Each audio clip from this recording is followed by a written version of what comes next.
Tapi kapal yang kami naiki, kaptennya adalah Kapten Madeline yang kapten untuk kapal Conscience ni juga. So dalam lebih kurang 2 jam perjalanan, tiba-tiba ada bunyi letupan kecil. Lepas tu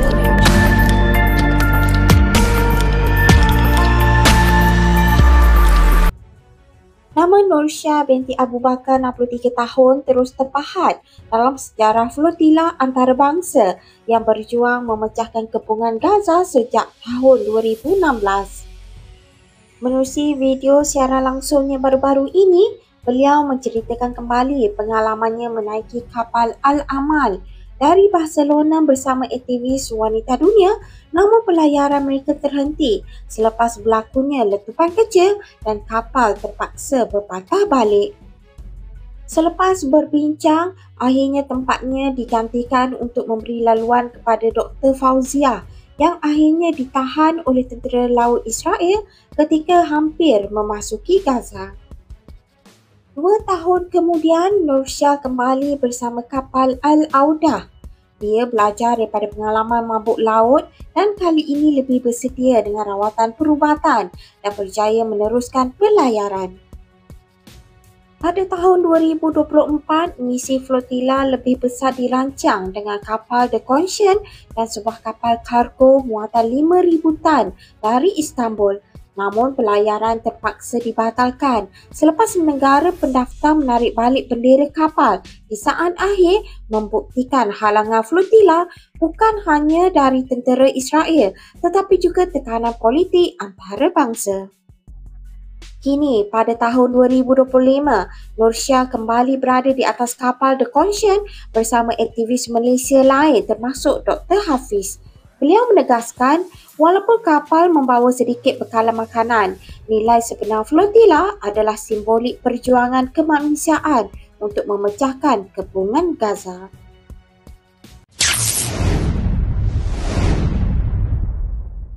Saya jemput Kak Syam untuk sambung balik lah. Dia punya cerita dia. Tuan-puan kena dengar cerita dia sebab Kak Syam ni orang yang berpengalaman lah.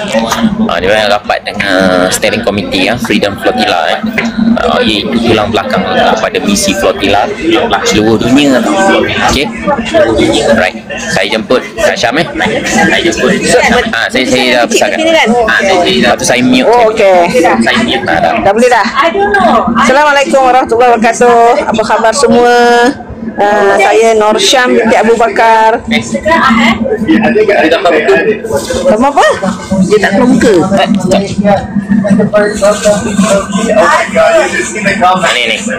Dekat kat tengah, lepas tu video. Ni buat dia video. Mana? So funny, like Sip. Okay. Yeah, it's so funny. So macam cakap je tadi. Okay, saya Norsyah binti Abu Bakar bersama Dr. Hafiz di atas kapal Conscience ini yang akan berlayar memecahkan kepungan Gaza, insyaAllah. Saya ni makcik lah ni, berusia 63 tahun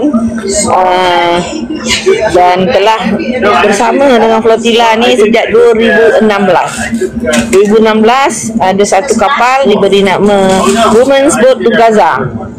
Masa tu Dr. Fauzia terpilih dan saya juga bersamalah. Ada 2 kapal masa tu, satu Al-Zaitun, satu Al-Amal. Jadi saya naik Al-Amal. Dia cukup. Dia jadi Silau. Macam-macam.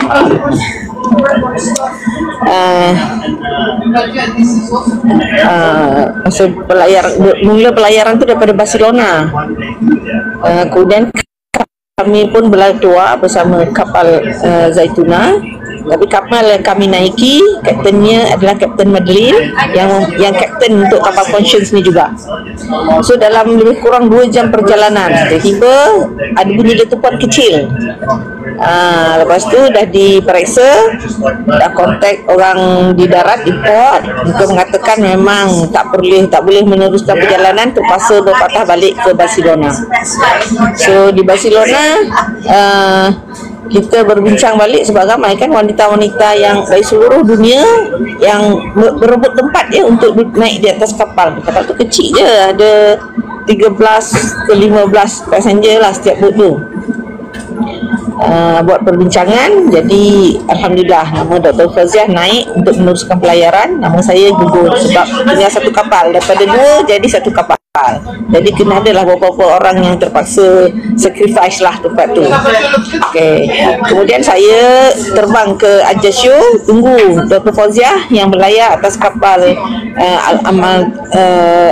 Al-Amal tu untuk sampai. So di situ berlaku lagi perbincangan siapa yang akan boleh naik untuk terus ke Messina. Jadi alhamdulillah nama saya pun naik. Cumanya malangnya kita pun tak perasan kita mana jenis orang Melayu yang duduk atas kapal belayar-belayar ni kan. Rupanya mabuk laut yang sangat-sangat teruk. Aduh, tak boleh nak ceritalah mabuknya. Makan tak boleh, duduk tak boleh, minum tak boleh, baring je. Memang kata macam tak ada guna langsung lah. Pelayaran tu. And then sampai ke Messina, maknanya saya pun turun di situ dan naiklah final leg punya peserta daripada Messina terus berlayar ke Gaza. So Dr. Fauziah meneruskan dan semua orang mungkin dah dengar lah bagaimana Dr. Fauziah ditahan di 35 batu nautika daripada sampai ke Gaza, ditahan oleh tentera laut IOF dan dibawa ke Ashdod. Kemudian pada 2018 ada satu lagi kapal nama Al-Auda. Al-Auda ni maksudnya The Return. Biasanya kapal-kapal yang akan berlayar ni mereka akan mengambil nama-nama ataupun watak yang daripada Gaza untuk melambangkan perjuangan itu. Okay, so alhamdulillah Dr. Fauziah pun berlayar dan ditangkap dan akhirnya sekarang sampai di sinilah. Jadi pada 2018 saya dapat naik lagi sekali. Tapi sekali ni ada preparation lebih sikit. Sebab sebelum kan mabuk naik kapal. Jadi ada Dr. Munawar yang siapkan skopolamin patch letak belakang telinga. Alhamdulillah berkesan bagi saya. Dan kita berlayar lagi. Kedua tu daripada Ajaccio ke ada satu port di Itali, saya lupa lah namanya, Ajaccio ke situ, tak jauh lah, mungkin 2 malam perjalanan. Dan dalam kapal tu kaptennya agak muda, dia beri kepercayaan kepada kami ni. Okey, kita dibagi kepada grup, ada yang berkawal, ada yang bawa kapal tu. So memang kapten bagi kita pegang lah. Dan dia ada macam iPad di depan tu, ada laluan. Jadi kita kena pegang steering tu, ikut laluan yang dalam iPad tu. Itu pengalaman yang sangat-sangat berharga lah. Memang tak pernah terfikir akan merasa membawa kapal kan di dalam lautan Mediterranean ni. Seterusnya pada 2024 IHH ataupun Mafi Marmara Association menyediakan 2 kapal besar. Satu kapal Conscience ni, satu lagi kapal yang 8 tingkat kargo yang boleh memuatkan 5,000 tan bekalan di Istanbul pada April tahun lepas. Tapi semasa tu untuk mengeluarkan kapal supaya dapat berlayar sangat-sangat sukar. 10 hari kami berkampung di Istanbul dan akhirnya tidak dapat berlayar kerana pada saat akhir negara yang memberi yang bendera negara tersebut, bendera kapal tu telah ditarik balik. Jadi memang tak boleh berlayar. So semua orang balik lah. Dan alhamdulillah ada pelayaran-pelayaran seterusnya kami tidak naik, tapi sebagai ground crew berada di port-port untuk menyokong peserta-peserta yang akan naik kapal. So alhamdulillah hari ini sekarang ni kami berada bersama dengan Dr. Hafiz di dalam kapal The Conscience untuk meneruskan usaha Break the Siege.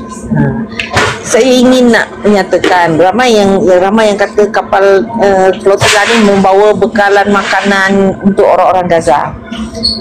sebenarnya memang ada bawa bekalan makanan, tapi tidak terlalu banyak, hanya sesuai dengan kapasiti kapal. Cumanya jika sampai ke Gaza, insya-Allah adalah Oh, okey. Jika sampai ke G, adalah sedikit bahan makan bantuan itu. Tapi objektif utama misi ini adalah untuk membuka mata seluruh masyarakat dunia, pemimpin-pemimpin negara untuk mendesak Israel membuka sempadan laut Gaza. Dan sebenarnya penduduk G ni, mereka adalah penduduk yang sangat berpelajaran, dan mereka mampu untuk meneruskan hidup jika sekatan ke atas negeri mereka itu dipecahkan. Jadi inilah usaha kita, memecahkan kepungan Gaza ini. So, once dia dah terpecah kepungan, macam-macam lah rakyat G itu boleh membangunkan semula negara, memperkuatkan balik ekonomi. So, kita yakin mereka ini orang-orang yang terpelajar. Sakit. Dan untuk banyak juga soalan kita terima kan, tak takut ke naik kapal tu, kan. So dari segi kapal tu insyaAllah dia akan selamat. Kalau kapal tu sendiri insyaAllah selamat untuk belayar sejauh itu. Yang keduanya, jika berlaku serangan tentera IF tu, itu mungkin salah satu cabaran paling besar lah untuk sampai. Dan salah satu lagi masalah yang sangat ditakuti oleh orang-orang melayani ialah mabuk laut. Mabuk laut ni memang kita macam mati akal lah, tak boleh nak buat apa. Tak boleh nak berdiri berjalan laju-laju, nak selera makan tak ada, nak minum pun tak lalu. Itulah dia cabaran yang paling besar kami di atas kapal ni, mabuk laut. Okey. Sembang. Jawab soalan. Ni makcik ni baru kali pertama ni live dengan Hafiz ni. Jadi dia kata baca soalan. Jadi saya jawab soalan lah kalau ada soalan. Kau baik Kak Syam. Okey. Syam. Apa nak kata Kau lah. Untuk berlayar ni, untuk makluman semua, kita perlu menjalani beberapa siri latihan. Latihan keselamatan, latihan pelbagai lah, kita punya supaya semua peserta di atas kapal tu kenal mengenali satu sama lain.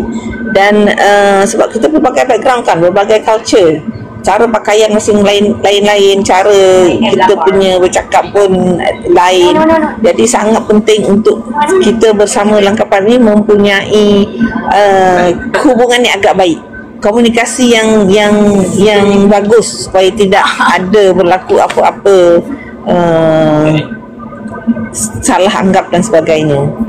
Okey.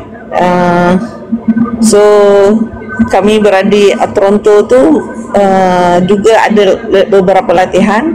Antaranya ialah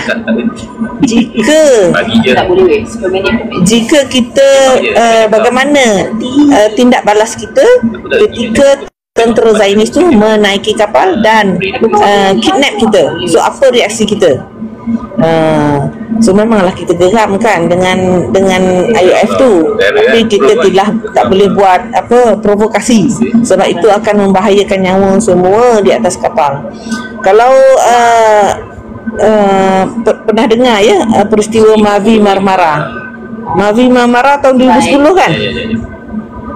2010 Mavi Marmara, di mana 11 orang telah syahid di atas kapal dan 55 orang dicederakan kerana tentera ni dia turun melalui helikopter, dan bila yang di dalam kapal ni nampak tentera tu turun dengan senjata masing-masing, mereka mula melemparkan apa-apa je alatan yang ada di tangan kepada tentera itu.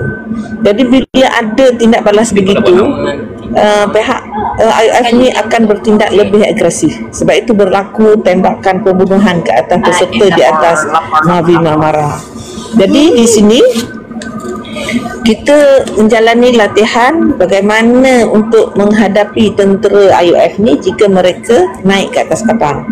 Sebab itu kita namakan satu training itu non-violence training. Mana kita ni non-violence training, tak tahulah masa Melayu dia apa. Latihan yang tidak menggunakan kekerasan. Jadi itu memang sangat dititik beratkan. Dan siapa-siapa yang gagal semasa simulasi training tu, besar kemungkinan dia tidak akan dibenarkan berlayar di dalam kapal. Sebab pernah satu peristiwa masa di Barcelona, kita menjadi latihan tu, dan adalah watak-watak yang menyerupai tentera Z ni. Jadi ada salah seorang peserta tu memang dia rebel terus, dia lawan, dia marah. So bila akhir pada latihan, memang kiranya dia gagal lah dari segi latihan tu sebab dia melawan.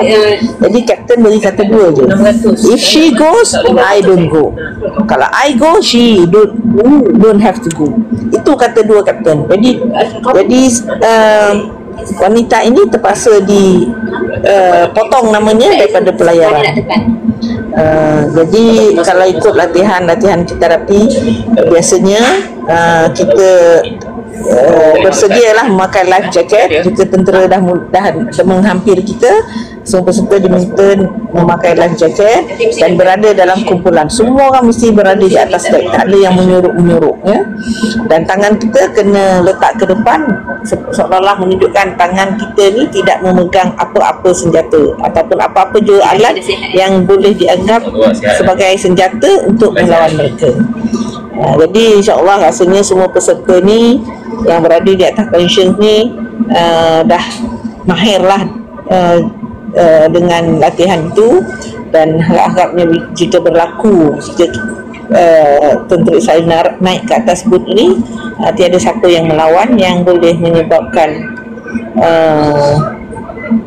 misi ini gagal ataupun misi ini menjadi sangat ada yang terkorban lah. Itu yang kita paling tak mahu.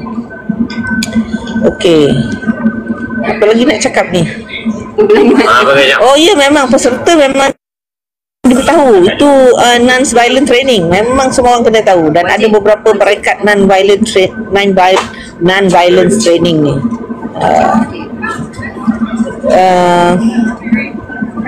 Apa lagi nak cakap ni, Hafiz? Nak beritahu je, dalam kapal ni kita makan 2 kali sehari saja. Pagi brunch pukul 10 dan makan petangnya, malamnya pukul 6 petang. Tak ada siapa yang komplain sebab kita ni menuju ke Gaza. Orang Gaza tu langsung tak makan berhari-hari. Orang terbikai. Orang terbikai tu terlepaslah cakap. Jadi memang kita tak boleh nak komplain. Apa yang dihidangkan tu makan je lah. Jadi kalau kita dah bawa kacang-kacang ke krepek-krepek, dapat lah ngonyel-ngonyel antara tu kan. So ini dijangkakan mungkin ambil beberapa hari lagi untuk sampai ke zon merah lah. Jadi minta mohon doa semua. Berapa kos? Kos ni biasanya setiap peserta yang mengikuti perwakilan ni mereka kena bayar sendiri, dan apa-apa juga yang kos yang lain lah.